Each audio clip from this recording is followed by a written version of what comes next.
on charge num say A3 any A1 Bernard and Chibosiakon any akonta mining omode concession akoma Henry Inkum no na lawyer can't mo say wa file this application say opese court nsha attorney general for say san krata no wo ho a won kofa enfamra ene ya ye baye cancel a move application we attorney general for asema wo kan say san krata no bibia etisa eni ho omu need document bia yasensan a ekire say ye chema wontumi anasa akonta mining assignment ye unlawful edema sa Henry Inkum no enti to me say omonko ye adwuma wona asase so omo sa bia etisa eni ho na asema wo ka eni say won asema wo gina so no won ka ye say document anasa nkrata ya sensan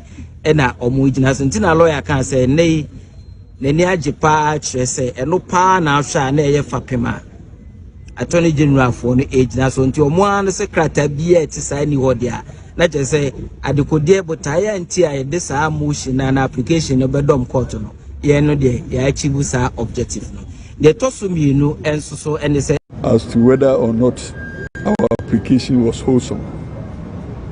We are very happy that the ruling suggests that yes, we had a right to ask for those documents, yet the Attorney General doesn't have any document in existence. We're asking for three main documents. One of an alleged conveyance between Chairman Wontumi and a certain Anum guy who is a prosecution witness, Henry Inkum. And two, a purported or an alleged conveyance between Akunta Mines and Henry Inkum. Both documents done by the ruling of the court. Now the third one was a purported ownership of ammunitions directed at Chairman Wontumi. We asked for them to provide documentary evidence of proof of ownership of those guns or ammunitions confiscated by the police on site. They don't have any such document to support that assertion. So, though the court said that the documents we were looking for were irrelevant as per the Attorney General's submission, we are confident that same will not be tendered or relied on during the trial, and we achieved the purpose for which we filed the motion. So we are very happy this morning that there is no proof of conveyance. There is no proof of ownership of those equipment coming from Chairman Wontumi. So these were the positions that we sought in our application. Indirectly, we have gotten them. What it means is that the Attorney General cannot bring any surprise of a document purportedly authored by Chairman Wontumi to the said Henry Inkum. And that Attorney General can also not bring any document proving ownership of Chairman Wontumi in respect of those ammunitions that the police purportedly seized. When he left, the president was Nana Addo Dankwa Akufo-Addo. Okay. At the time he left, we were not getting the cooperation at the time from other security agencies. You weren't getting any cooperation? No, we're not. You had asked for them? Oh, we asked for all that, but we were not. It was as if there was a policy of block the OSP out. That was what we were facing, and that was the circumstances under which we were being expected to perform. I think I've complained about these things over national security. No, at the time, the situation is different now. National Signals Bureau, no, at the time, the situation is different now. National Intelligence Bureau, zero, at the time, the situation is different now. I mean, the security setup was stacked up against the OSP, so we will not be able to perform our job. This was the situation in which we found ourselves. And I'm being asked how I let Ken Oforiatta through this. And he said he went to NIB to seek help and didn't get help. It has turned out that it is false. He didn't go to NIB. He said he went to immigration to seek help. He didn't get help. It has turned out it is false. He said he went to national security to seek help to arrest Oforiatta. He didn't get help. It has turned out it is false. So when your special prosecutor comes to lie to Ghanaians that he was attempting to arrest Oforiatta, and yet he has no evidence of it, and the state institutions are denying, that alone is sufficient for Kisi Ejabe to resign. The Asama beto court no nim. Se court no enhye attorney general for na enkrata won wedi kan aka won charge num se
communications minister ejigu ne mu because one waji radio station no say o me nya adwuma abraye nya boni bia enti ensema ye kenyina no ejigu ne mu no one day ebeji say to na se de besi no na enye se FM Gordon Asare-Bediako and eba bedi enkomo bebre na MPP mpanifo cross across the country flag bearer for no aspirants no ubia we nam ha but and dey so munyina bankran e dia obeba because papa kufo obone brayi as a decent person okay ye nem bo hom no ma mumye hwedie enye by virtue of the fact say President John Ejekunkufo edi president denti ena Ghana fo bebre nya asem a omode kwolo ho ena MPP ase bi bai pese de kwolo ho ena enewadi ni birthday ena 87th birthday nanka 87 die se birthdays no nanka wodi 8 out bi say yes e wom nanka 87 die kai se da nyi hu bi asa tika edi 88 85 ena 90 aha man wadi 87 also bi akwolo ho MPP aspirants ni na 5 no obi akoho enema kakra bi ntrewu ebuo mapan wodi ma party fo mienu party no as a corporate body any party fo still odi ebu mayen ene Ghana fo ebu odi bu mayen ene se de usikasa ahombrase mutufo mekasa ena no a ye launch Patriotic Institute nyame adma chesem ko hwe sa voice na mebo ensema o mampanyin dada John Ejekunkufo kan no ho no yem se bi no MPP mo adwen se o matrapo omonyo maju so mu tie afutuo biya bi because na ko bi person tie afutuo pa de ya eka ena no asem a ye launch patriotic institute mampenya da George Kunfo ba se obeka ye no e wo se kitibi tu obiafo nanka campaign ya ye you go and campaign for your preferred candidate said the beya yivia enkabomu enyedin ba se de nkofo bi subanya o matie sim ene kase bi oboka with the mon facture me this is something I say without any apology enipa wo kasa enipa mu yimu what the religion any ethnicity ya what the kasa what the yimu ba no me ka asema me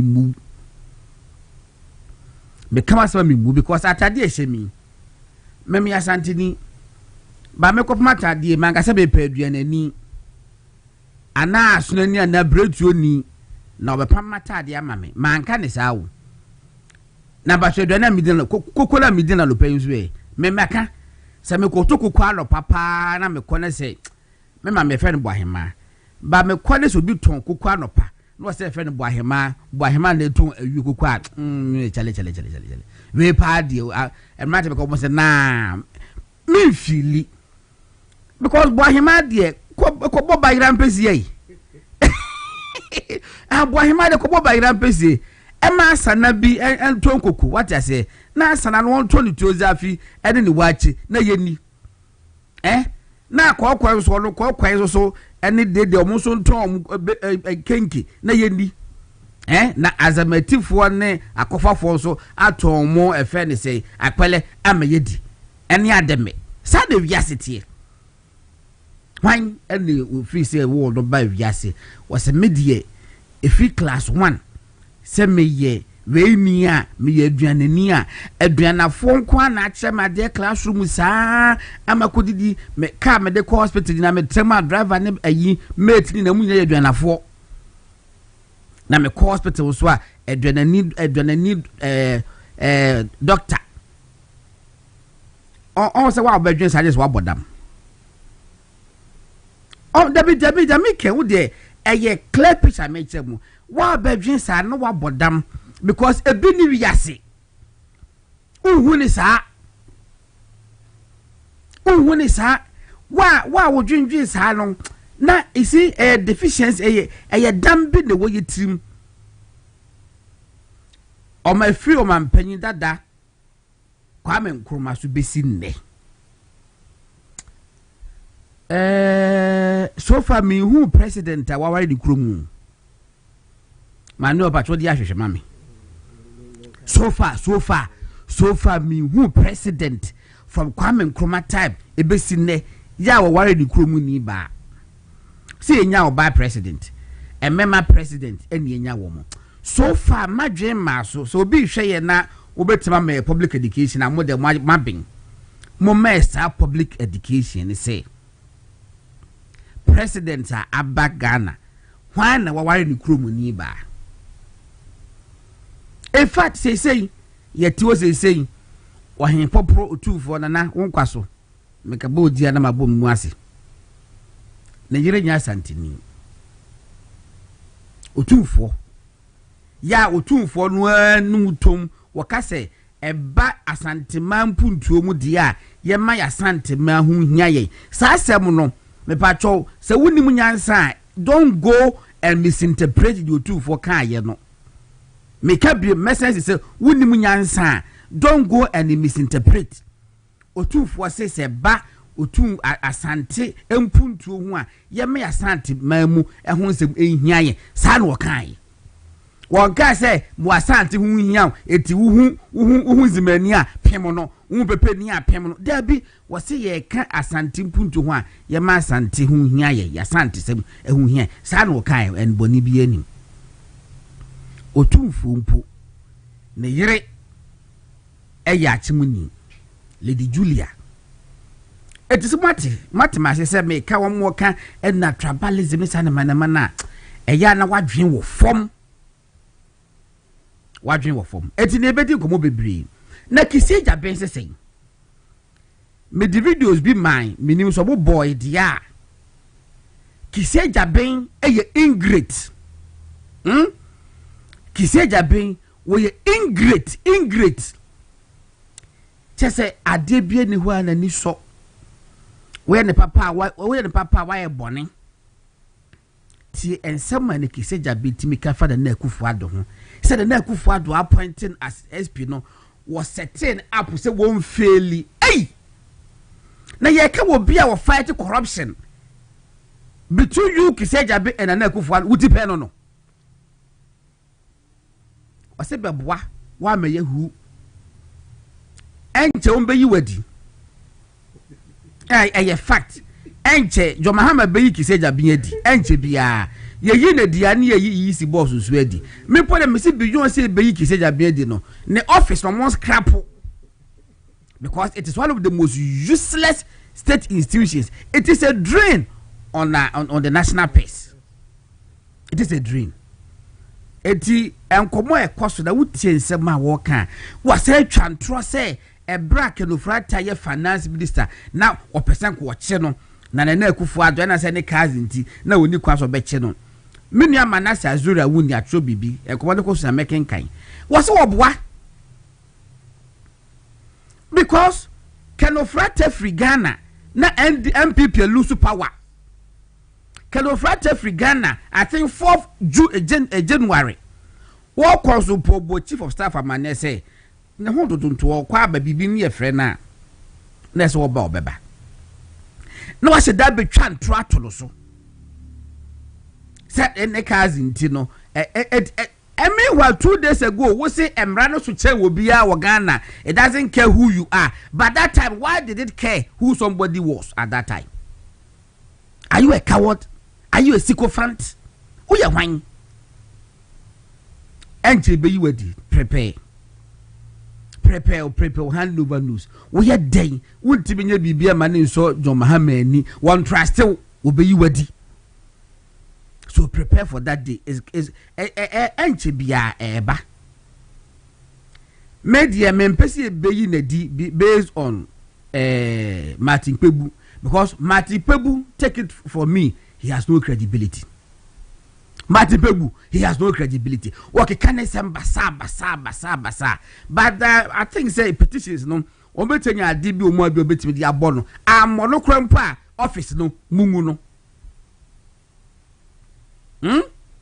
office no mungu no hey near say adibi so aba one of the most lucrative WhatsApp groups ever government WhatsApp group manu akwa ba dey say yeah godo oh yeah Nyankopɔn do na o we dey say dey bedi komo e be kari nyina abom so ho ye dey twedi ampadom ye won kwane ahode dey nsra ne ayi ne mane di no nya obi an nya ho akwanya otenkwemu ne enubie ye bon komenti asida so ne ye de mano ye de nyamiase eti mano e na mate de kade bedi enkobo mamenko OSP host straight away minimum say OSP in 7 ban what bia you say about 3 petitions against OSP and then 7 against electoral commission so far it say what be godo enubie memda wasene akonya odi amame mefa akonya iso di achia ye kane mampeni abidi che Dr. Alhaji Mahmoud Baumia oko the northern region ogusu eyene obon ntoa ye bon paise Nyankopɔn kan when ani hoka for Haji Samira Baumia ono so I learned 3 days today or yesterday na ono so we Ashanti Mampeni oko ya wo hwe the euphoria our ground so almost be everything is still possible. Atiki ahubu se ne nubrint oti into ono so mechiano any Mandela we afe. Mandela we afe one why? Mandela we afe the current deputy regional youth organizer. Okay. Greater Accra. Oh, okay. Okay. For the main position. So we shall so you to know so I charge for no everything will be possible at that angle also. Okay. Go on. Minya. About OSP, for me, about politics, one thing that they be me person me and say I want to stay consistent. Akufo Addo, oye mampenina na me, I was really calling for say Kisi Jaben. I was here pamono. Me so sa me kan be 3 years aba. Yes, because na you jumedia oye. as a casano na ne de and I bedroom ring bi po a kai ankwano ma me de me krama for the say me ye de metimi bi amen breso ana me ko me gidi say ne mre na so no say ebedum pempen so by say both the party in power and opposition nyina enya yankonko enye because obi time no but yenhu dwumedi a odi ne ho mfaso there be kasa no adoso as a more of media trial no as in the courtroom. Yes. Okay, said room pempen so be a hike or out be blame judges say as a mom penazem. Oh yes. Me in the previous administration. What the young yes. About because say as a judges for no penazem. Okay, do can say yes. Baby o kan kwano ma no. Yeah. Ayi na busa na question Joy FM Menu F. Oh goodness. Elton bro be busa na question.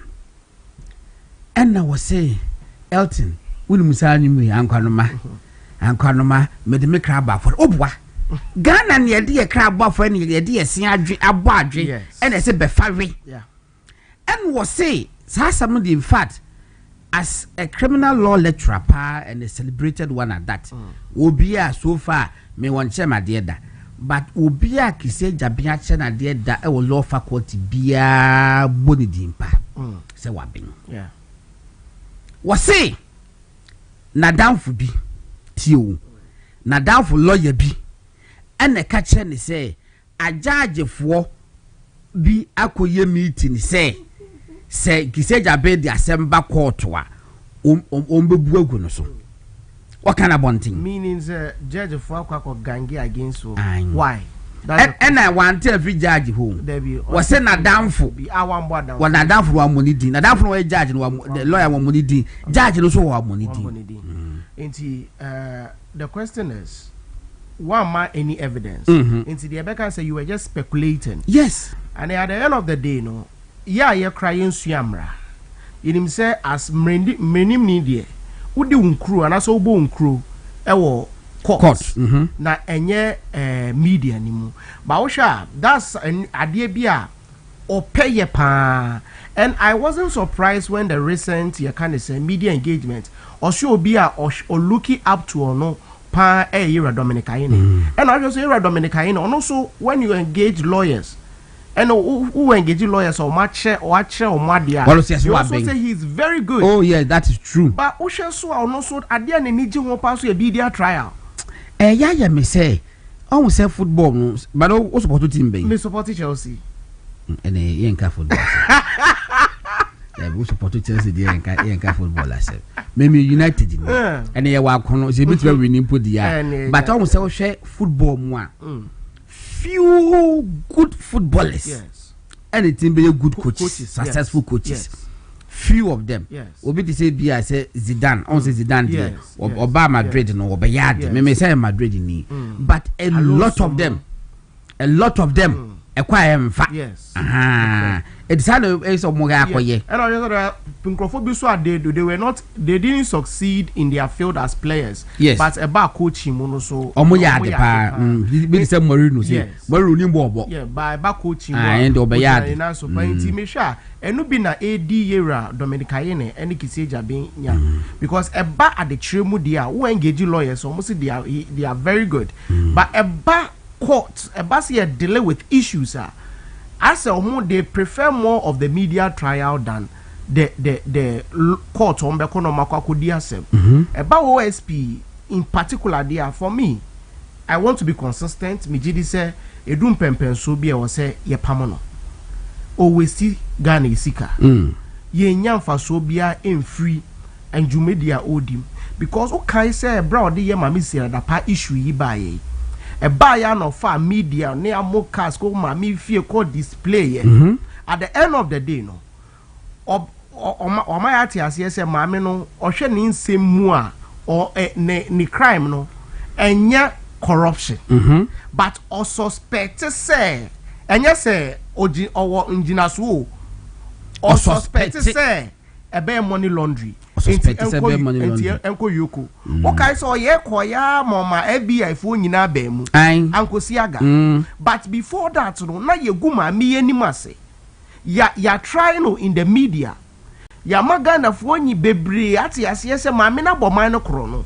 But once about the issue of say or engaging in any corruption there. And call as far as say can say ma me no abokro no. Yes.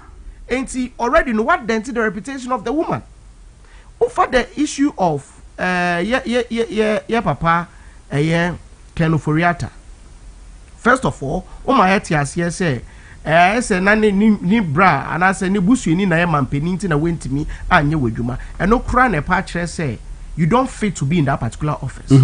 Because when you are operating, you execute your duty without fear nor favor. Yes.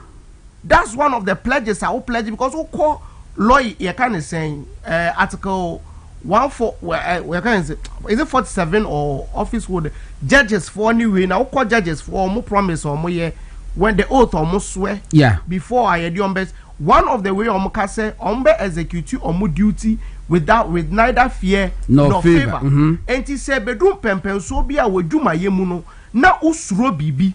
And I say you were favoring someone because the person's relative, that means you out of office, what breaking no? And no patch say you don't fit to be in that particular office. That's number one. Number two, assembly or certain say your media trial, yes, or facture me because I didn't have me for the many bosso. Was saying those who applaud the policy see it for what it is. Public information and assurances of the position of the office on the fight against corruption and nothing more. Those who decry it see it as an attack on the judiciary. Indeed, indeed, I have had several calls from well-meaning lawyers admonishing me that they have heard I have had several calls from well-meaning lawyers admonishing me that they have heard talk that our friends who have been elevated to the bench and presiding over cases in court do not take very kindly to criticism, especially of the public calling out variety, and that if the office persists in the media releases, the judges will gang up against the office of the special prosecutor and throw out all our cases. Just look at this. How can OSP talk recklessly like this? But before Bebano, baby, a chess one say Muwadi was say our friends who have been elevated. So many depend. And you need to pay any woman. The place of pay letter no and I said there were two no I Opache say ni tipeni or money. Yes, but you need tipeni woman. And then oka bedum pempen so bi o say wa omadwen say case bi e beba court here no ombebegu. So already no who make it prejudicial statement. Yes. Enti say wo dey asem court na so mu bogu a already no what conscientizing Crawford say yempe wa say me bebo case enti abogu. Which clearly shows you don't even fit to be in that particular office. Of course, may we not basically almost citing for contempt. Yes. And as it training before judicial council. Yes. Now on be church him. Any pakro no be cancer asem no so air the chair no. But mami ko yera can no fear the issue. Yes. Or making all this media trial ne ka chen say onim. If on san kapa peya, emra permito say you can try the person in absentia. Yes, I did no. Or say there be you go pai. Still, I'll be pursue papi or best say anything or the not to red alert. So, or yeah, your more peso yenina. At the end of the day, yen suyamra, yen nim sebi emremuno. What we requested for, a year trying him in absentia no, and a wash us. So clearly. If it clearly shows that when it comes to the competency, they manage that office only be because sebi yes you am rampo near the office was clearly you don't fit to be in that particular office. Now so you're Martin Pegbusu the no crane and be with the issue of the OSP. What see nipa Queenbra no be assist with investigation. Meboa. Ne nipa Kweyaba. Waba office. One arrest you know. What's your umbra no be assist with investigation. Wabombo and about corruption. I say we are corrupt.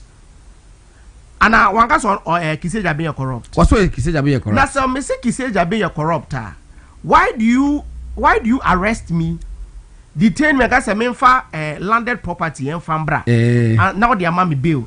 Me say who Kiseja being we are corrupt. And yet once I will try me as you can say what's the name?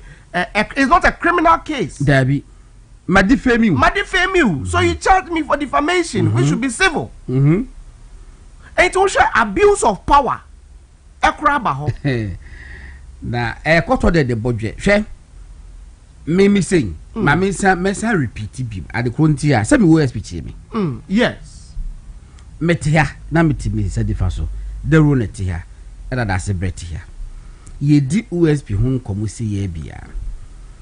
Ana me ka say me minyanentie say at a point in time OSP any MPP mpanifo bi di nkomo say adwuma woye no a high risk job na ya na nkofo etata no enti no enka ubenya unya private jet enko wope said the beya he will not put on board passengers at risk abra obetu kwan aswa me kan ye na eche me we are me nka say request no ukowi aban si ka anaso ko make sa request no efiri obi ho aswa me kan ya OSP eso wachimen eni it will show a clearly abuse of power power na all said na number revelation number you see enye nsema we etim nyina ye nimu ni yate nyina na ye ka I said that premise on something, but me said that my that premise, no. And they always because I'm for any chief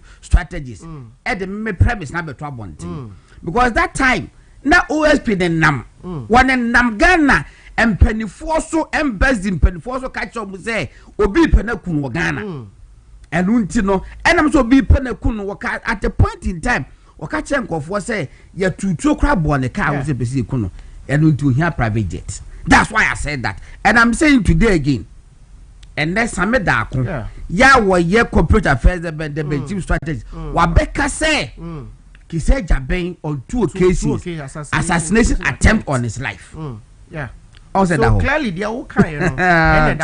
Oh goodness. But who they are all kind. Yes, you maybe who creates some disaffection for him. Now me create disaffection for you. But when I make a no. When they feel say you are creating this affection, I will see a memo also. As a Martin Pebusu, and he felt say it was creating some disaffection. And he also said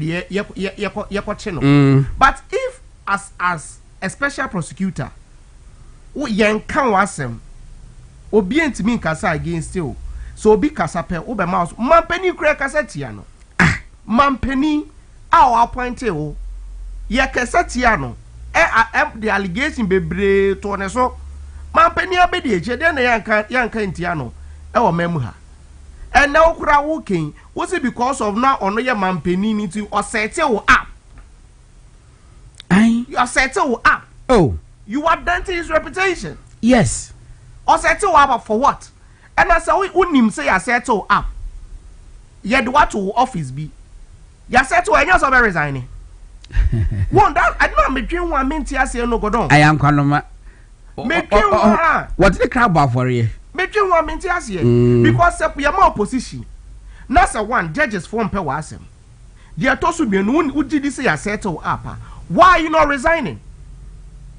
Yera Bakuya didn't me patcho benim do wo say Eric na wo say Akalana, there was say a setting up no. Mommy most video no. Me share mo pa say wo holma wo de oba man wo de to aso say wo de eba be ya. Kise ja be na kasa mo mo. Up there for now coming you make a media. Me are 2 assassination attempts say no cry. And you are still in that particular office for what? For what? Was it 2 assassination attempts on his life? And now could be a police force or chain or bono. Was it police for 11 as a 17? Yes. Hey, Ene Sameda ko ho odin. Uye din. Yanti wo kurom ha. Sameda ko ho odin. Was it the police force either 7? He mentioned some number say 7 or say yeah like was obo no. Kurom ha ye che wo bo wa yanti ho hwe. OSP. Abba. What's the police force? And then you are still in that particular for what? There be pa na wunya o honti a 2 assassination attempt. 1 you settle up and still you are in that particular office. Young man. Me I don't believe in whatever okay. Minjindi. As an office in the end of the day. And then maybe the benefit the office comes with, and the end of the day. Okay, it is so there's you will have from Interior Minister or Interior Ministry orders full probe into alleged assassination attempts on Special Prosecutor Kissie Jabe. I'm very happy for this. Yes, and to say the Ministry of the Interior has ordered the full-scale investigation following claims that the Special Prosecutor, Mr. Kissie Jabe, survived 2 assassination attempts while carrying out his mandate. This comes after the Director of Research Communication Strategy, as Pressure Manson, according to the ministry, on the same show, Mr. Dako also alleged that he had been handcuffed and assaulted by 17 police officers. 17 police officers. Charlie,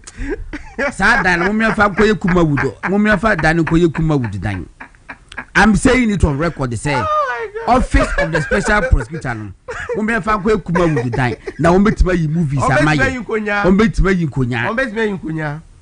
And for me, 17 police officers. Yes. Are assaulted. And I enter one shade. And yes, recently, you enter 17 police officers are assaulted.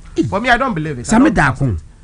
Walk like Popotwa, Kuma, nice gentleman. Na me pacho eyi kura mpa Kofi Boache. Yes. Kofi Boache kura mpa sabi na said when you need to ba no jana na so kura no police 4-5 kura to shadow so a omu defeat no. Na 17 police officers on just one individual. Was say mark handcuff no. Just look at this. Hey. I don't believe it. I don't try. I said already as I buy you cry Matisse say the majority leader I call it say yen collapse that particular Speaker of Parliament. Yes, I think the majority leader also can be on no crown a kind of speaker no so edin no two. Okay. And I think on the other side I think is Honorable Abu crown a cast as a cast no crown with the government not done so. You may be this particular this an act of parliament and they establish or the OSP office. And to say I no you serious up and say ogu this particular officer. Unya you can say be a referendum and answer whom you just bring a kind of saying an instrument say to repeal it yes. And then we just repeal it now public service for no you who be other institutions and that's it. If the government is very serious on bringing down this particular officer, it shouldn't be the normal rhetoric, it shouldn't be the normal talks about BBI said the issue of Galamsey Omokas LI 2462 Omokas somebody repealing. If they are very serious about it, can also under the secret of agency or more fan going through the normal process. LGBTQ so at the same time no cry as I can say some era na ba and also they could have gone there with the certificate of agency or money. So if they want to really do this one, they have the numbers almost I think 180 I think 189 maybe and the same yes 189 easily. You can do it easily. You can repeal it and then Ghana for a free now more every case is a dorm desk you just transfer it to the Attorney General. Then they think you're not down Kakufa to establish this particular office with a very good heart, with a very good mind. Now they focus on this obe katahishe project dream. Now so I say for remember money this office now be very disappointing. My disappointed here and down Kakufa do pa. It's video busamia. At this juncture we just need to collapse the office so that resource a koho a yenya for so biano e betimi dey here at the forefront a bit schools in EDBC, hospitals in EDBC, and as we have channel to the various anti-corruption agencies now. You bet young channel fanko hona yen shed idea you bet me so in your everything because we are wasting so much money on that particular office order. Main order. Oh, a 10-story building. Just look at this. 10-story building. Baby, sino so dear, where kama, ujina holoma, who parliament, who conference center, who see, no, who a very nice one. Omun collapse no. Now omun fa ebia say Attorney General's office at next. Oh yeah. Aha, omun fa binye. No omun fa bin so ma legal aid for. Legal aid. I'm quite think they are under resourced. Oh legal aid. Legal aid. Wow. They are really under resourced. It is as kana modema OSP no. Omun channel enko legal aid. Na emboa. And as edifice no so if legal aid ekuta sa particular office no so e be show money munyam. It will elevate them na emboa because we will be making more profit with legal aid than the office of the special prosecutor as we speak now. Me pesa me ka me hwe scanner so far no ye de ama OSP no petitions no petition na ye de akose yenyi OSP edi no ba ko bi di hye me petitions ni bi e wase aha enti we ye we say from COFIG COFIG okay. Coalition for Integrity in Governance Ghana, COFIG. It will show be our obobo mismanagement of public funds and lack of transparency. According to official budget records from the Ministry of Finance, the Office of the Special Prosecutor has received the following allocations since 2021. 2021, 64 million, 22, 88 million, 23, 102 million, 24, 110 million, totaling 364 million Ghana cedis. Very huge. I say na waka. Intermediate baby do need there. Yem say ya bre. And you say I say if this amount na buy no the amount there be na buy no enya efrim. Because in if OSP na an individual's business we were sure say at the end of the day in Pakwane be expect to be break even. Yes. And also be making profit. So this amount of money are buying no area share OSP no.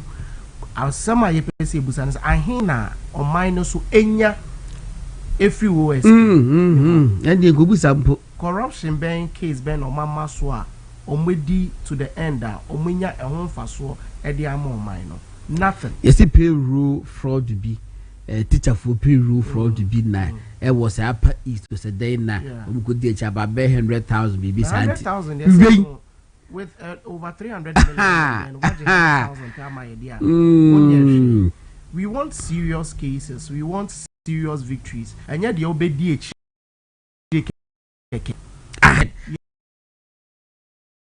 I have arrested no and it's success. No, what I mean it entertains some group of people. Okay. Say my arresty way.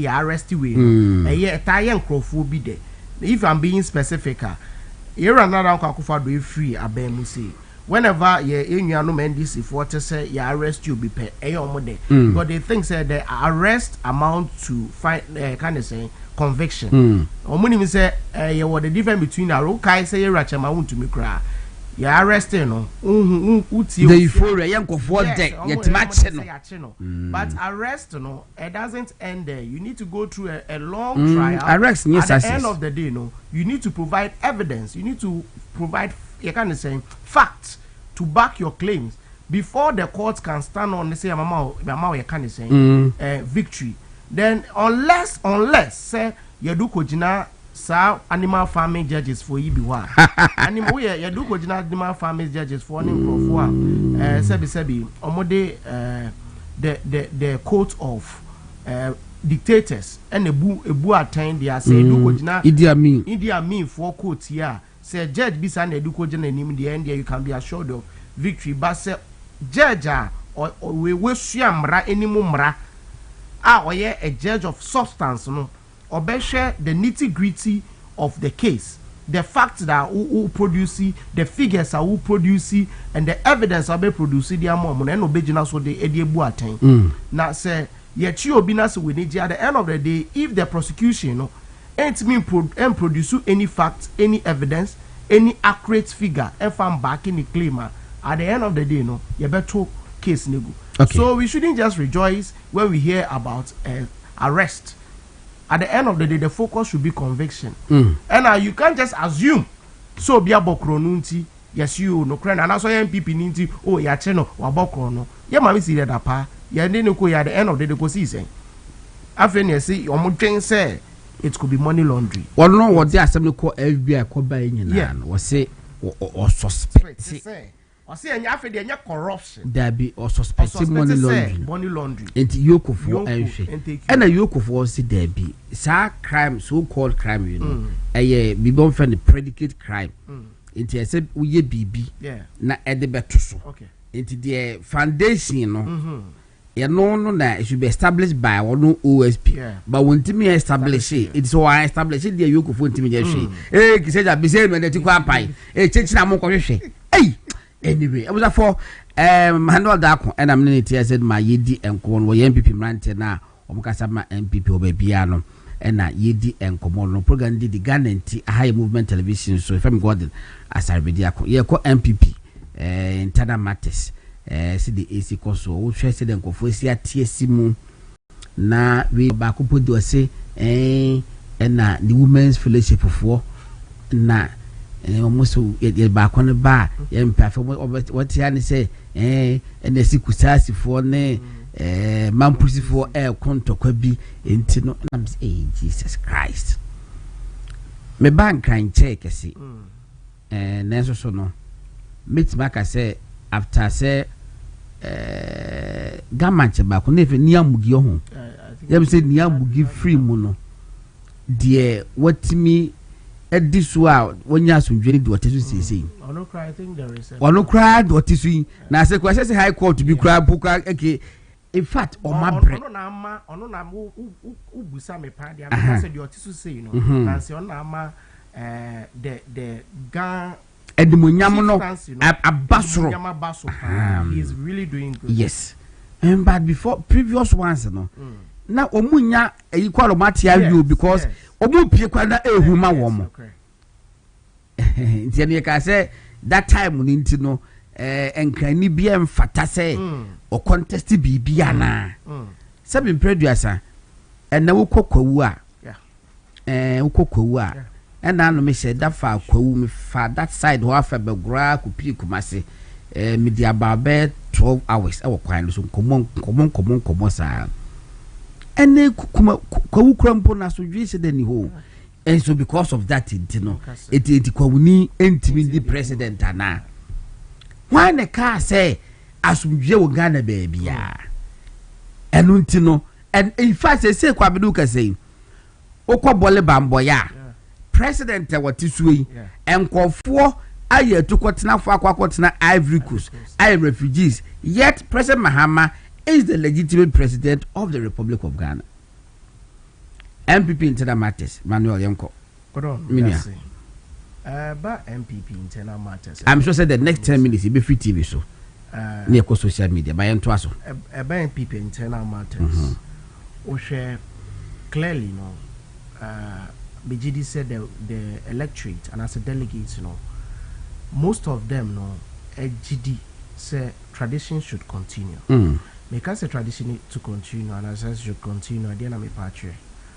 Yanto yenin kwashe the year 1992-1996 Sir Embra Irakufuado ebedane MPP flag bearer.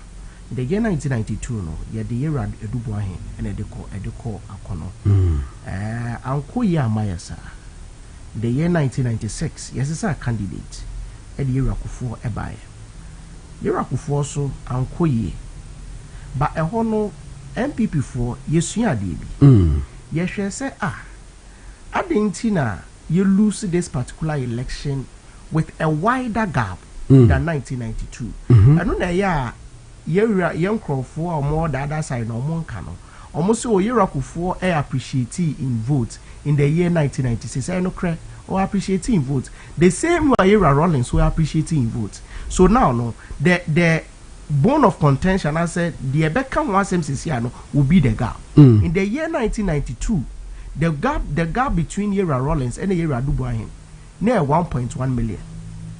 Hey, sir. Yes. Rollins and Dubois. Yes. 92. Okay. 1.1 million. Okay. In the year 1996, the gap of 1.3 million into 2 million more, can you say 200,000 more ebe count.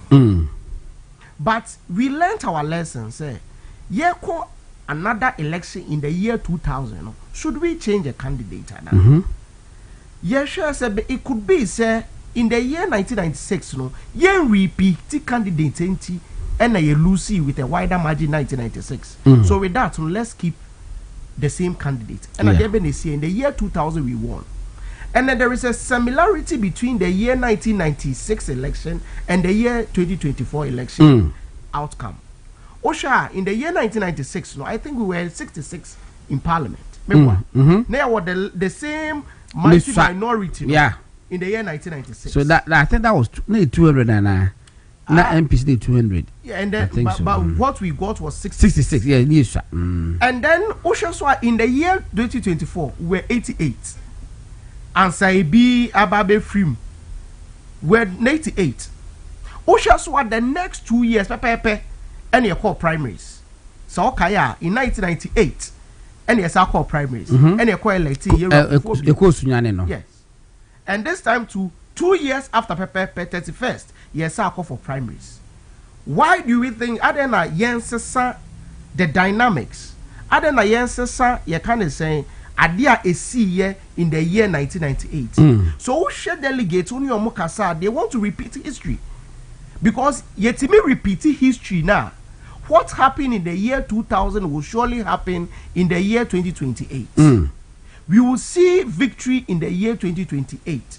And to share the ordinary delegates on your engage here, they believe they say we still want to go with Dr. Alhaji Mahmoud Bawumia. Okay. Because it wasn't any fault of his. Sir, we lost in the year 2024 elections. Yes. And if it wasn't him, election defeat to the Grand Kebeya West. And Asare-Bediako. Kebeya West. But what him say, you see, every political party, have a base of 40%. So, yeah, that's what political scientists. And so far, the guy at the end,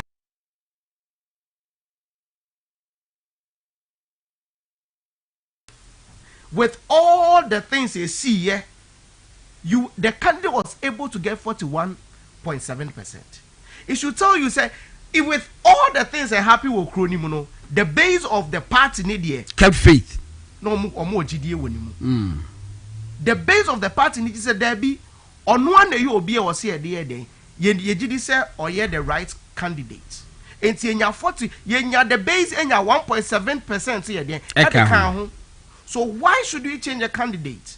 Now, I remember the issue and Crawford Taka say, oh, or ye dear Benny or ye Sremuni, he's not fit to be to lead. Now, Mekai some time ago, Penny be cracker say or ya kwa.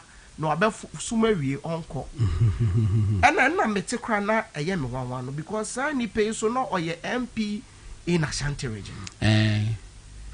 But I want him say MP. When him say Asante mine, ye hot war and a mass Asante by Asante. Oh, yes, the hot war at yes, because Obiri Confa Noche on Yasanti. Debbie. But and I'm not so Asante Abe Asante. Ain't now shall cry Santa Crow, baby, yes, and Joe Biasa was Asante. And yet do also near and a chichi crew. And it's all your MP Crow Asante, mine now won't tear Santiase. Now so to me, Casa say media. Now you are not even fit to be an MP in that particular constituency. You are not fit. Because one to me just away free her into one kaya. Sebi, Oba, ye can't say, ye tro kunkuni mumpa. There are so many instances. Bible cry Yankupon baby or Kabibi say. I think one of the it was a pressure way. That's bro had the uncle boy. Yeah, because I on the name when you about trust anymore. On a G Israel for one particular came refinity. That's a bread back. So it should clearly tell you, say, yeah, the hour boy and you. Yes. Dr. Alhaji Mahmoud Bawumia. when you engage the grassroots, they believe that he's the right candidate. With whatever is happening in the north, one crowd so even the current president, if it's cry, I feel Crawford to if you are Cotton Crawford. No punch say he's not fit to be the president of the state. We still believe in Dr. Alhaji Mahmoud Bawumia.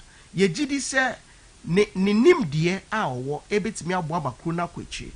When me say ne ya I think Star Oil. After say omo enroll some program bia ne credit score system na ye launch here somewhere I think last year no. And no a basis for that particular promo on person omo almost a better fool. Then after work no about betia usika. In fact, who Dr. Bawumia post to be on Saturday. Yes, he has made a post concerning that. Nipa bi sa na here. Eyem nim die ene edibu mai. Enye osom. There be. Na so obi ye Muslim. Na so be bo amakro na atumpon a. Enye no ne here. Okay, man, was saying I congratulate Star Oil Ghana Limited and its bold and visionary CEO for launching their fuel now pay later scheme today, which makes it possible for Ghanaians, especially drivers, to be able to buy fuel on credit using their Ghana card through the individualized credit scoring system. When I launched this initiative last year, many skeptics did not see it as possible. A credit economy is so vital in making life a lot less stressful for many people in advanced economies. Thankfully, in Ghana, we have put in place the critical foundational pillars to underpin an efficient credit economy using the Ghana card as an anchor and supported by pillars such as the digital address system, our interoperable mobile money payment system, and the individualized credit scoring system. I look forward to other OMCs and businesses embracing the individualized credit scoring system to give Ghanaian workers the much needed option of buying goods and services on credit and paying for them with ease through their Ghana card and credit score as Star Oil Ghana has done. I equal to Star Oil Ghana. Dr. Mahmoud Bawumia, it is possible. Highly possible. Yeah. It's also clearly initiative you lead that's the kind of leader that we want. Me follow Dr. Alhaji Mahmoud Bawumia. Me follow him somewhere I think when I was in SHS 1. And the reason me pen since then was because or you're very creative, or you're very innovative, or drink kind, or drink quachiri, and then or you're a transformational leader. Or the Crawford say enye no Timika say ebeye the black man is capable of managing his own affair na yera nkroma kan no yera Dr. Alhaji Mahmoud Bawumia and chere say no kre bibi ni so betima bibi amana ye o chere bibi to say zipline drone system bia na Rwanda and she bibi asesa but Ghana yetimi be ye ya ma ne be jinsem ye very high ma wo hwa na ba wi ase afa na nyina ye na ye na pa. Yes, so that should tell you problem is solved here. We share mobile money into probability. All the digital transformation of the buyer was to digitalize the nation and then transform it chrono. Ye nunu mi no ma ba se nyoma ase kakra but ye gidi says a doctor ye man akonya no bedi chrono di mu anase MPP nim na in the year 2028 ye nyina ye back together near bebo amani we ni 2028 the transformation ebe hu okro nim na ebe mind boggling. And then you bring na me hu video bi a Ken so KBB say who was talking about appointment. Say some people when didn't accept help when it comes to appointment, na me bisa me ho say ye so na some time ago be my yeti says Ashanti region appointment ni nyina aso no na ye ni nyina o was sitting no mu ye ni fi. Yes, and send the wakasa and he if ni nyina ye wo fie then other than one boama appointment need be so and call your people in the central region. If you claim say appointment need be and call central regional.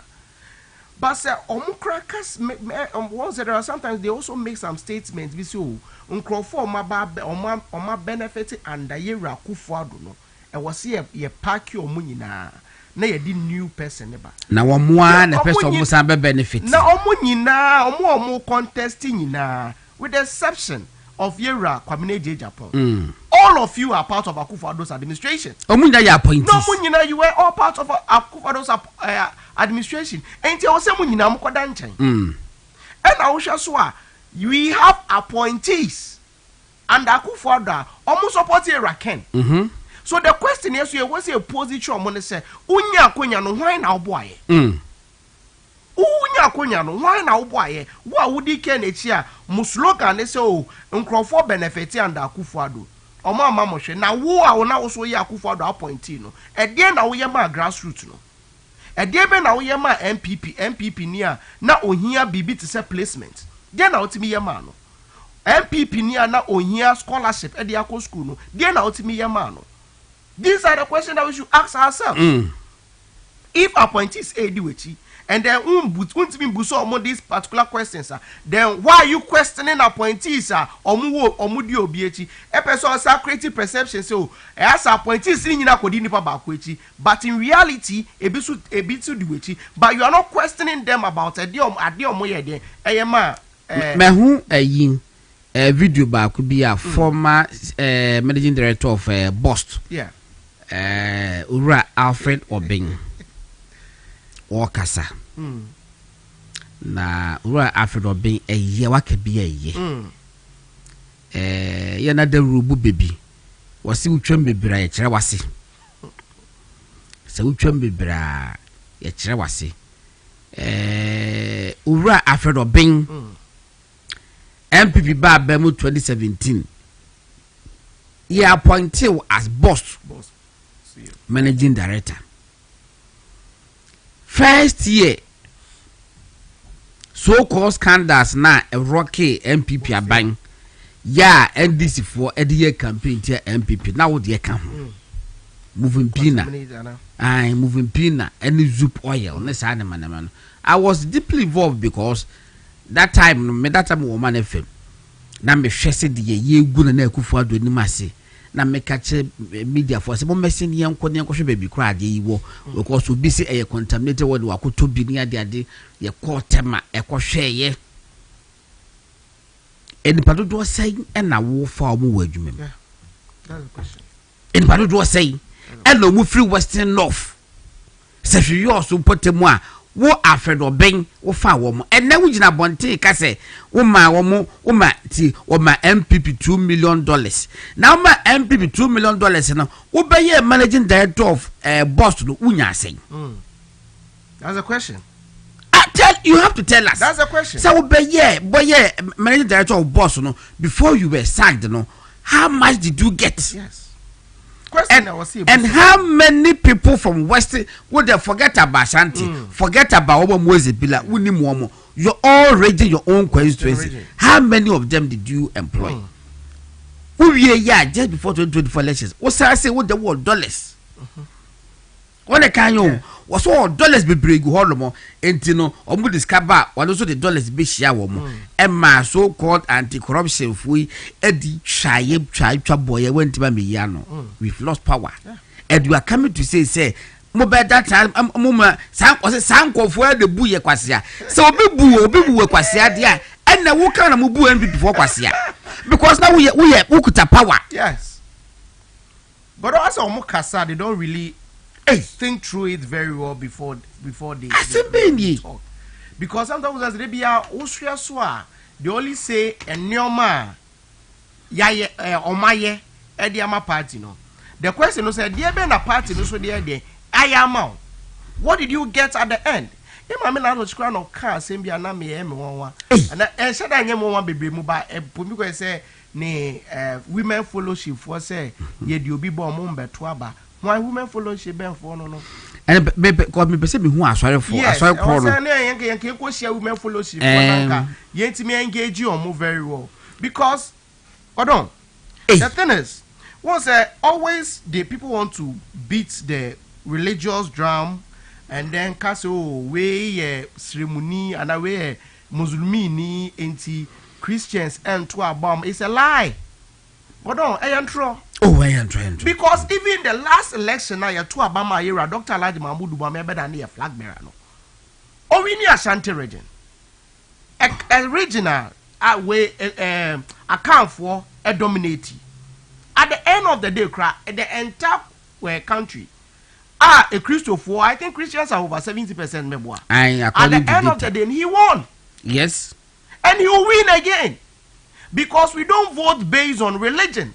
And then no women fellowship aka bibia. Women fellowship be ni waka bibia. It's a lie. Women fellowship be ni waka bibia. Me mama we call Methodist. Women's fellowship for. Na me kokumasi a me hu women's fellowship for. Na se me kokumasi me ufi kwesi ada. Me ade manko asore ye no kure manko me ufi. Bebrebe fi. Na just say message or most of me come and catch it or you have no idea. The Christians love Dr. Bao. Of course. And because of him, Doctor doesn't focus his goodwill. He doesn't focus with to only the Muslim community. Or yeah, dear man so recently, I think one of the constituencies, I think Bosome Fremu constituency. Sorry now. Wabwa ama yesino a sofo no etu obi ma ne begina ho ebedi adanse no enye no nko you so many things doc you obi so a oya ade onjina asmontenka onte say ya no a oya bibi ba obi kakra bi pe wo se ga na nyini anase wiase afa na nyina obi ate se wa bibi ama ba wo de oya bibi ma na dia da bi wo so odo so won so obi ate. The Christian community love him. Christian community say obi a ye de ne beba ye beta ne chi me ye kristoni then ye de kan de to so mienu me ya santini 50 me ye infantini 50 ba onim say I can afford ye de na de yes enti beka say me ya santini me free we kumasi antoa antoa okay and I am solidly for Dr. Alhaji Mahmood Bawumia and I'm so positive say Kwabri East solidly for Dr. Alhaji Mahmood Bawumia. Yeah, any religion. Me free bogu. Asante Achemu South. Yes. Ehona ma me free. Baby Asante Boatin ebe ka asem no. Ye to abadami adwa 31st January na.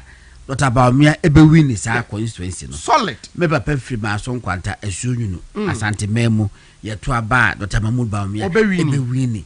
That enclave nyina wo be minima santini a I just say be a Santini and me. And now as Santina we are to take qua. And now because we go to ba we will free him and now as a bed walk. Yes, sir. Because mention our honor. Say, O big Jina mention him finish what Timua. Say, O Bemambra Maya de Manoa. A deeper better face people for. Zungu. Right across the street to the Zungu for them. This is what is Zungu.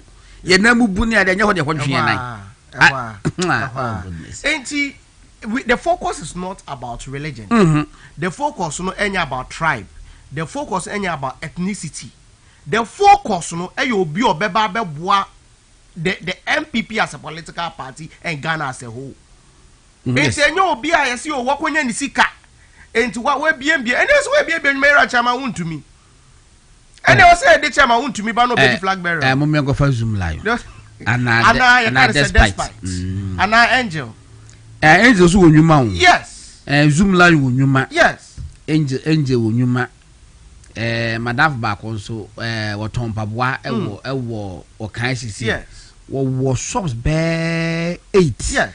Yeah, what Tom Pabwa across Ghana, do a crab and Kumasi Biho, Takra DB so. And also medi. And they say a Christian so be so the any uncle for revenue for you.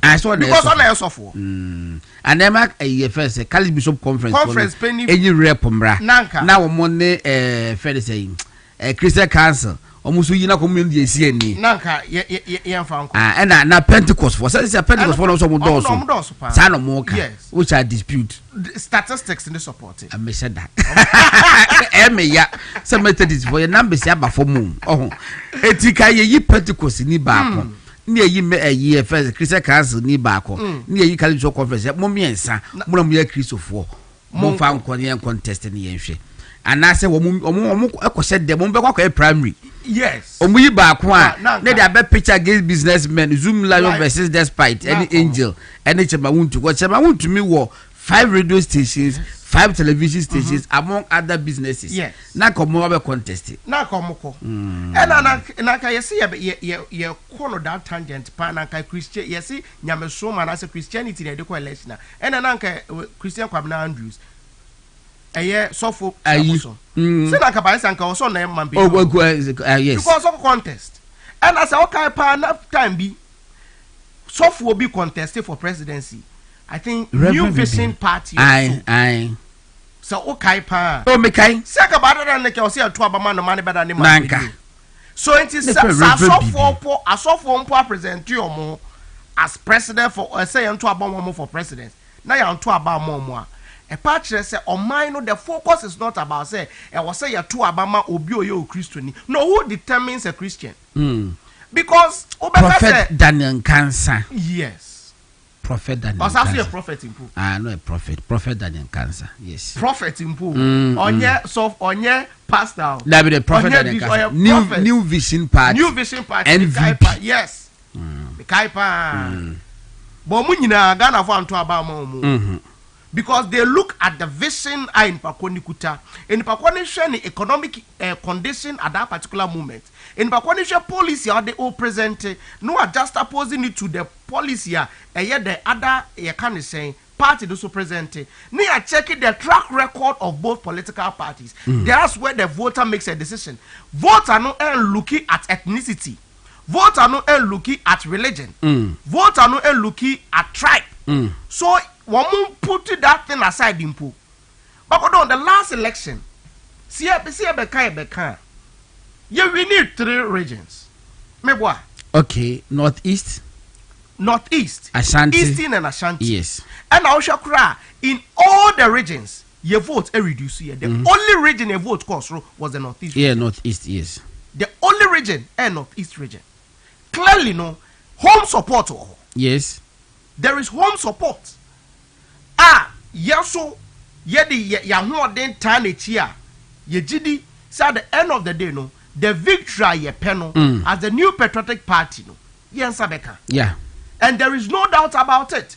Usha enyoma the National Democratic Congress and na ye ka say usha omo performance clearly omo feel Ghana for. Oh, ngoyi. And say yesi beto aba ne ya and this be lose the election. But we just don't present any candidate just like that. Who present a candidate, you know? Present a candidate be a emotional intelligence. Present a candidate be a assemble ton anymore. He won't take this, he won't just react before thinking through the whole thing.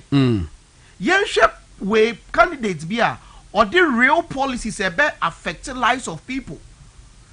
Candidate ye didn't present here obia beso ni mu no obia ha again say we na ye pe enye candidates be a you take ye can say one region against the other e ha adwen enye candidate a obegina fidie so etimia kan bibia chiro ba bia keke da bi. We need a leader, not just a millionaire to lead us. We need a reasonable leader, not just a millionaire da bi. Who needs millionaire no be what the sika na ebe teacher for car na asema de bia anomo de baby krum kwan ba krum kwan so yin kwan nyenye godo asema de bia meka ne say the 2 million po e de ma obi a question busa ne say in pa kwani din sika nkasa na ebubu man na na me busa. That's the question, because enye sika na de bebu man. And I said, who was canning to be man? Exactly. There's no direct correlation between. And if you can even manage a company, doesn't mean you can manage a nation. There be. And you're 2 different things altogether. Because who so money anymore, you are not only dealing with business people. When we say you see you be on ma, you peer you say pet na you be your machine. No be a question there because human relations in here. Do you want the president like that? Exactly. No. Obo see you. Can be on paid voice of dissent, but in the democracy as a president, do you want somebody like that? There be. So, what person your president? And no, if we are the in fact, you will never be a city. One more about football, the food will be also was some crown. Who could John who said that the nine as a bull like a crab who said they are potential.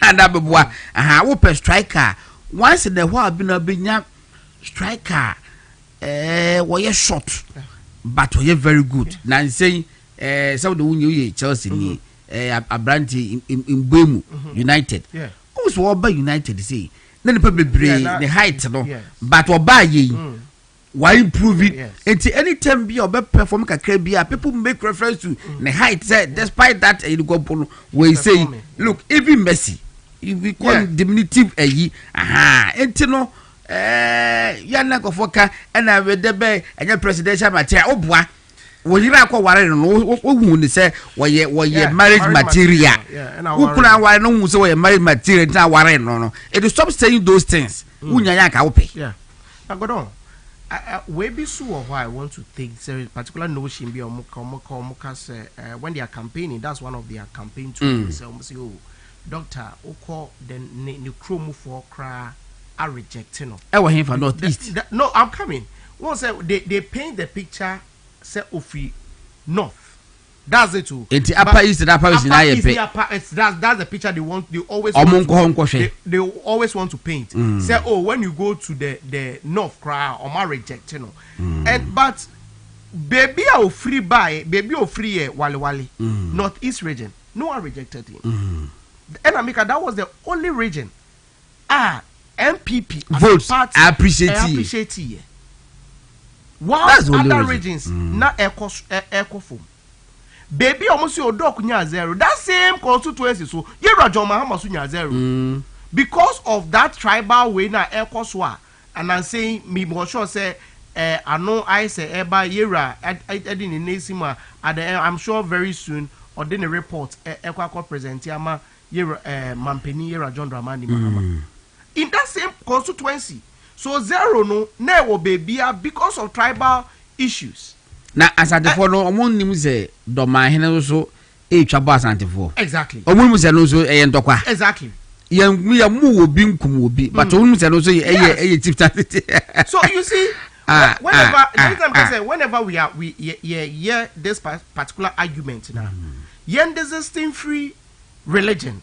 Yen desisting free tribe. Yes. Yen is so which the facts which the evidence does not support. It's mami okwe para ka dota ba me aka si running meeting them o dem media ma me ma wa enka de oki kenko bekika ka beka so kwa Asante region no wadan ne ho anti wo hwe me ho a it wo hwe me ho a it be so me nyara me di vice president and fatami. But the question is there is one thing so wo kwa Asante mem no mo ka say Sarah can e beda ne the flag bearer omo benya first lady a ofi Asante man Asante manpo. But question so you say busa ne say if doctor so if the same ticket repeats, I made that particular ticket, they are not be supported. Of course, don't come. You run up. The everlasting apple. Say if the same ticket is being repeated, you're vice president of free Asante region. This is maybe the first time. Yes, I think so. It may be the first time. Yeah, vice president of Asante region. Ibenya. So the way on they call NT say if that's what they are saying there. Anyone would like a superior and the first lady any vice president then the constitution if you wouldn't say Nancy the constitution is even acknowledge the first lady David acknowledge the first lady that you want to know it's not a requirement omode you can say case be ba echo court yes see and your my dear first lady sini nyina e was somebody by my Miss Samira ne your mommy Rebecca adia whatever they had they just gave it back to the state because they gave it back to the state because Yamrano doesn't recognize them as part of the of governance. So if that's what they are preaching there, then every Ashanti will also like to have a person who is part of the constitution, the person who the constitution acknowledges. So if that's the narrative of the conversation there, we rather choose here Dr. Alhaji Mahmoud. So everything be omubekebia it doesn't hold water. Asimo bekebia enkutensu. Last question. Me pese okay. the next 5 minutes we should be out. All right. That's not about me appeal to the youth. A major question because it's our share data now.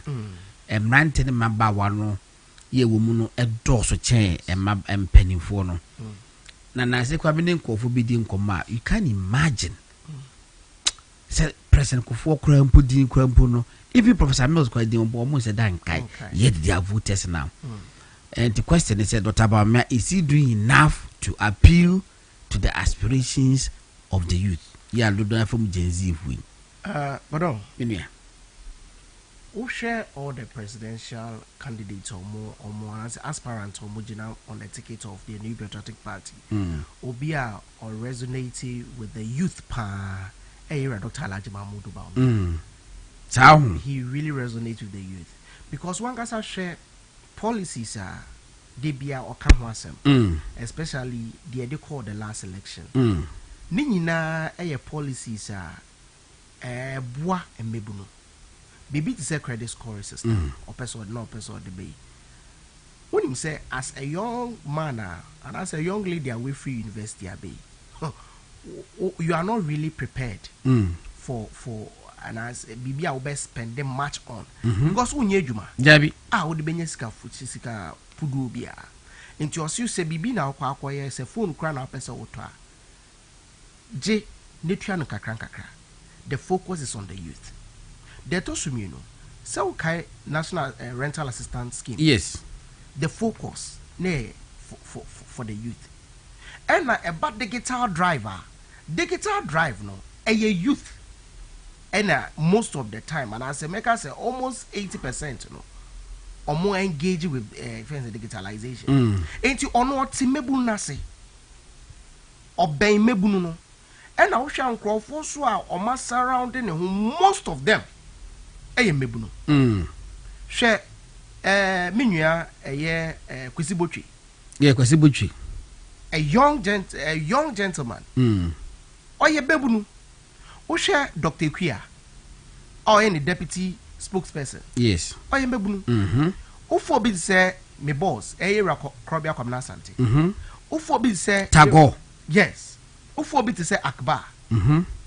And Akosua menu kozi munina. All of them. Usha obi to say Yera Kojo Ponkroma. We can go on and on a lot of them. And you said these people are anchrophobia or the associate you or every mebuno. Okay, we said the was 91% of NPP delegates say religion and ethnicity don't matter for flag bearer. No. Po Bina will be at the buy na Penny will be at the ascend their breme. Ghana web the story a buy. Ain't he? Ira Bedem says seven catch was watching. I was watching. Ain't he share Ira doctor or no? Any crowfly mebuno no mass surrounding no. Any some mebuno no so or more connection with the grassroots. No, boost mebuno ben Rebecca say own name Ira Krobia. Only good relationship with Krobia Komnasante. Meburube na work party ni mo Beka Cho say getting close to Yemami Akosia Menu very difficult. Debbie Meburube no Beka say getting close to Yera Dennis Miracle Abwaje is very difficult. Debbie Meburube no Beka say Yera Akbar getting close to him, having interaction with him is very difficult. Debbie but Akbar Musha na money in country in the tree what why? No, there's people, so many people think say and the baby so on the tree. So as Akbar the tree one thing is he doesn't normally go to the tree speaking station. My catcher said the confidence on build because me told us offer me say tree on Mbeka. More men am money in country what Osha Kwesibochi. Omo nyina enti doctor there. He's someone he resonates with the youth. Oti mebunu na say. Mebunu no so ewo gidie ewo nimu. Enu ti na ye nyina ye time the chino enye bibia. Because when you have the opportunity to engage him, media nyankopon amadom I've been able to sit in some meetings or womb. I've been privileged to have that particular opportunity. And now only no engage I won't say he really likes to have the ideas of the young people. Because Ojidi say Oba ya memu ha. Imebunu no no modoso. Mami kasi bi ni efedwi. My first encounter me ebi anyame aduma Saturday babechi ma message that akane ye. Na it was around 2009 when we had lost power. And Dr. Bamia to Queen to buy no shia senior journalist. Inti Abdul Malik Kuba come boss and Egbert Fabel mo. I even think an Afro-Ba me mukrampo ka ho. Yes, and the beneficent and a bookwan samo and they senior journalist who be bring inti na Kuba come boss e kono no se menene nko na we ko jano inti di nko aka bi no so wo se okoya di inti maintenance na mintie meeting e wo beba Dr. Bamia fi inti kwakukoi inti di nko na open discussion na say obi abetima make the suggestion bi inti me the suggestion bi by epenifo I'm talking about 2009 2025 mun ye win inti ye wie ye no ya ye be ko Jacob of any crazy da kobra bodu tiase inti ye wie ye be ko no e ho na kobra bodu famous garden doc so person wo hu and we know so garden you said something which I found very interesting, so let's meet again and they have a discussion about e ho na me young ko fa bisi say been produce and penny for ko bi but na bisa but what I said he saw something good in what that young boy Gordon said at that time, 2009. Ebesine. And na young kufa. 2 days later, Mikushia no make what's me cutting as if he did come was okay. Me man the process come me busa is the voice. In fact, even his voice, they I mean I make a kind. And I think say that it is his other side that every team was making sure say people it also come out for people to know say no you be our bang na so nkyere say wone nkwara ni nkomo he's very down to earth. He relates with that very because one day since she modie say and a statement will make here me or say mon kasa mon mebunu no mon kasa yes because say bebu mine na mon na yebu mine na den amamenti mon nim de and a bet me abo my de ebu mine no that particular statement or kind of me nya gidi say no kre mebunu ebenya kwenya bebre so se nyankopon ya adoma so bedane mampenia. I believe in that because he believes in the youth. He believes say mebunu no ewo nimdie bebre a so mo de ba on board e beboa na Ghana ekodum pempen so bia ye nyina yepese eduru no. But I don't know with the issue of the tourism thing. I don't know whether which of the tourism one of the topics. Okay. Concerning the tourism, I think there's some few minutes now. Okay, maybe 2 minutes. Then we can wrap up. Godon, Usha Yera Doc Mampeni John Dramani Mahama. Okay, say in the 2024 election, or share creatives for no bo. Say Yankopon Yadoma every month be ye programs be. They should it won't be just December but session yes under that yes yeah no na bosumi be on be program be as this year nyina akọ ewie yenhu bibia ewo and even with the current December vibes class and shedan che above form me adesrede na mpese me de ma buy no about the creative arts industry na a creative jobs amankrofobia and ne they would have been part of the unemployed in the country. Enti Mr. Abaine say my focus and that particular industry. If you really want to create sustainable jobs for the youth, the creative art industry is industry bia a bit mia boa pa amankrofo bebre juma and then one more Rexoma. Well, I mean, almost like an authority. It was exactly. But we are not seeing anything. KOD, almost an authority. It was animal. Then I said, that's a crowd. I don't know what pushed him to say that. He said, on the one fan of that dirty December. No. There are so many things that you are not a fan of, but you don't say them. Yeah. It was very bad. And who position now one as head of diaspora relations as a then day, that thing you don't say it at all. But what can you say? A good program, no. And one thing, so and then number one, and number two. So I say the government can also focus when it comes to tourism, when it comes to creative arts, anyhow.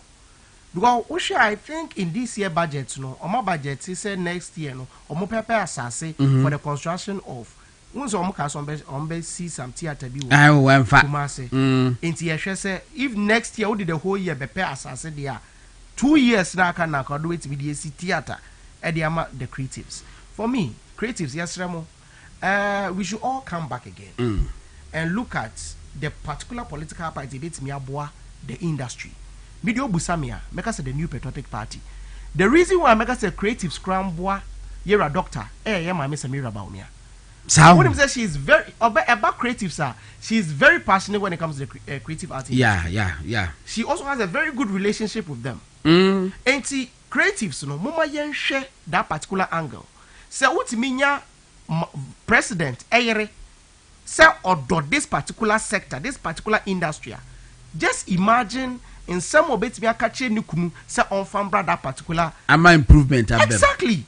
So we should look at that particular angle and make sure, say, in the next election, we've made a mistake in 2024.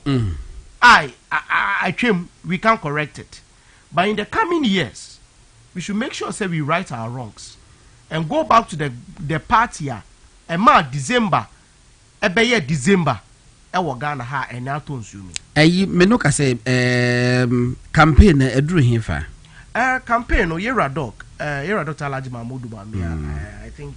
Or the northern region, but I think one of the upper regions. And Yami Aduma or China or Savannah. No. I think almost here from Savannah. Yes, I don't know. They will start from one of the upper regions. I think it's either upper east. I think they will start from either upper Bolga area. Okay. So I think that's where they will be starting from tomorrow. Now, I think after clearing the northern parts, then I think after that they'll be coming to Greater Accra. Greater Accra. So, Greater Accra, Nyami Aduma, 22nd December. Greater Accra is soon. And Greater Accra, about 22nd December, will be 6th June. And January. 6th January. It will be yes, or best start to wada. No, akosege, akoningo pram, akotema central. My mention 23rd for no tema east, tema east and tema west. Not 24th and 25th from Yakodi Brunya. 26th, you be Brunya 27th. They will back. Koleklo Teodo Ablekuma 28th, 29th, some 30th. 31st and then 31st, 1st and 2nd no campaign in the whole no more. I was west or go on 3rd June, 3rd January. I started a whole no more until I started 3rd January in the year. I just say 6th January. Need a kugui ewo trubu not just trubu constituency. That is what the Greater Accra no so egu. I am told says we be Greater Accra. No what TSC ewo Ashanti region. Nature said the Becoso, but Ashanti region the NDA, and penny for and ye, and you be a timetable in advance because I'm getting information say last 3 weeks in the day, Ashanti region, the bare battleground, so will be a Benjamin, Ashanti region, descending near a bed pemoso papa, and Pim Chale, and not just a pim court near pim court near pim court. Mestre. Yakopon Bambo, ma aspirants in na and near more supporters in na Charlie. I want to enough form. I want to enough form. And now I want to more corner and yet a moon call 40 to 50. Because Castle call 40 to 50, there will be good tamale a benada. I almost speed kakra. It's Yakopon and for moons or quarter banso. Now for Munkujuboko, Nasumji, Emra, Ubia, Samra Medru. Ya say, BBC Bebana will be a good prana, will be a easy, no. Best no mono. ɔmampanyin dada na Nekufuado efre 5 aspirants no muhia edi nkomo ye musa hu se ye wie ye no enkomo a se de ne bim kasa no eto atwa aba from asesan na sense sign for me yem sense sign ɔmampanyin dada John Agyekum Kufuor nso edi ne birthday ene 87 years ene omunyina ekoi yem se bi hwe video ba ko bi no yem se no one Dr. Bawumia kasabo kasa Dr. Bawumia yes one say hu no bibisa ene so bibisa say don bet na say Dr. Bawumia kasa we dey nyina san kwot na say I heard something like that all of them no munyina so munyina asre omu hia mpanifo se no mudi nkoma ya na efe ya na ese ebuobum nemum no mu bia kwota ne kam no mutisi abonten a edipa bi mu kasa de ese Dr. Bawumia no chese yense na konfo kra ne yenkunu sesen yon mumie nhwe da bia meka se 1998 sunyane me na miswa ti min kai ayirba de me kai ne se yesi GH Mensa wone ne konta John Agyekum Kufuor the contest here of course nana na Kufuor ka ho ema woka se banchi dada yemfa nkudwa so banchi dada woka se fa nkudwa so no edikudwa so 2000 ema nkundie kese eba MPP na so far ya mesi no pa ne asema metie se woka ye nipa ya but say ensem nipa eka no mumie mu se in 10 years time how many statements offensive statements and yebekai bebre Nana Kufuor at that time now virtually the spokesperson and the campaign manager but I think it was Kwabena J Japan Kufuor winning election 2000 Kwabena J Japan the press secretary Nana Kufuor attorney general and minister of justice some positions too is won't trust the woman won't fast our positions with my woman mommy and ye who in such a way say ye na Dr. Bawumia be president no ka se we bra na ubu abum na wan ka se frewa we man hyew asa ka se ngade amiko ye wedie na amemefie Manuel wa yi fa ye na yenko dear me first of all person me wish Yira J Kufuor John Agyekum Kufuor person me wish no a happy birthday 87 years enough Yakopon kan ho Yakopon bon ho ban to me I see him as a god in the New Patriotic Party yeah some no yebesum no so da we usana sa usua soma ene betimi abo na wetimi dikan nti ebeko so asom no the me capture delegate for ene enubri ni se sel bibiara Yakopon ya adoma 31st of January nyina yemfa odoba akọ yemfa akoma ba akọ enkoto santene Enfantoma Yira Dr. Alhaji Mahmoud Bawumia if he say wo hwe all the aspirant yenka se bi munye but say yes ye petumi pa dia yesi de onim kono ene ye de ni gina akono yes you onim to ne de ni gina akono enti yesre all delegates see akwakoto aba Yira Dr. Alhaji Mahmoud Bawumia ye tried and tested or you be a ne nim de ni nyansa na ho fama ye de ne ko as the next flag bearer of the New Patriotic Party obetimi agi to me ediama the New Patriotic Party because in some NDC for beka afa ne ho bia ya Canada they've been given 4 years mandate also mu prove this and cry and some kafa Dr. Alhaji Mahmoud Bawumia no cry o kai haptel oh besi and afi de anya Dr. DABM PDS besi and yente ho hwe these two and omode kan dented Dr.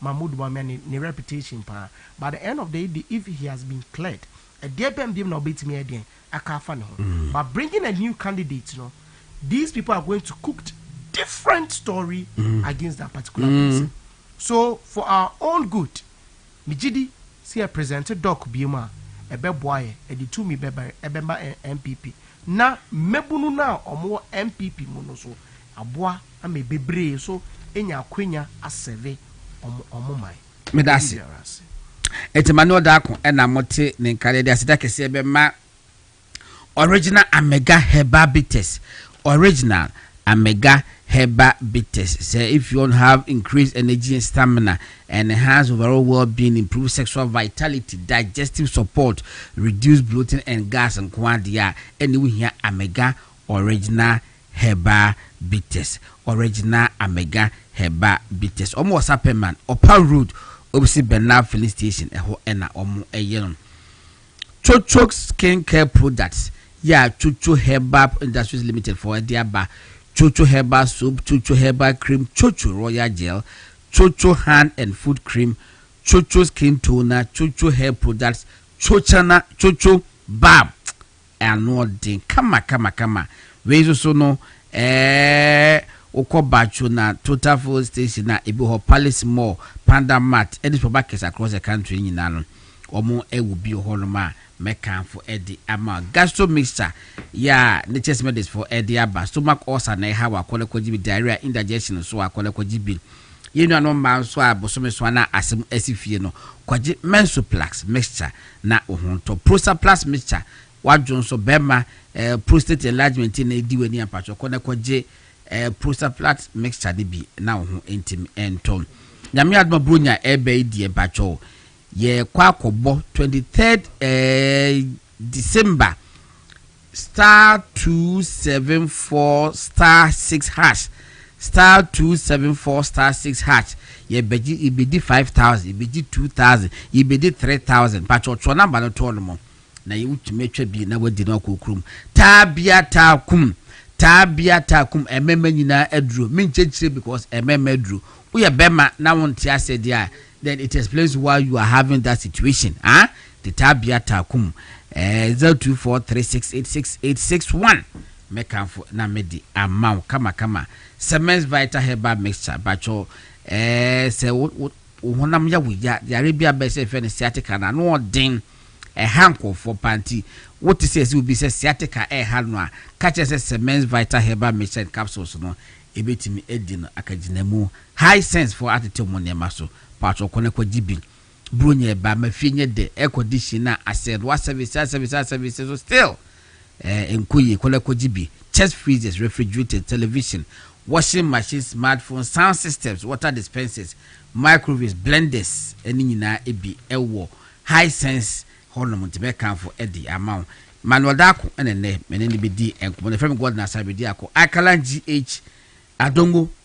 And then of course general manager Chris Okweku ene kame ho ene obi ene support ebian masa ebi ene Billy efem Gordon Asare-Bediako na go match na no pa ebisia Okweku the program say for the movement in the morning na lumbe yie no montum mukakra mo de munya momientwe be nyambo cha no pa ebinya formal communication because ensema e ba bonte no that's what I'm getting on the ground society. So far the year me say of lumbe yi no changes be nyama ho 13th no changes be nyama ho say changes be aba I'm expecting me almost na ibenya official communication either from mensia and I say ebusuya who say him phone and a lawyer for who na yenti say the ECTA but in the meantime no mususu enka ho aseda mo amoko ho ntokwa ebodua ene ade no monso mu fie asana monka why na bi mu fie mesrem wa why na me adwa china je beshia good night.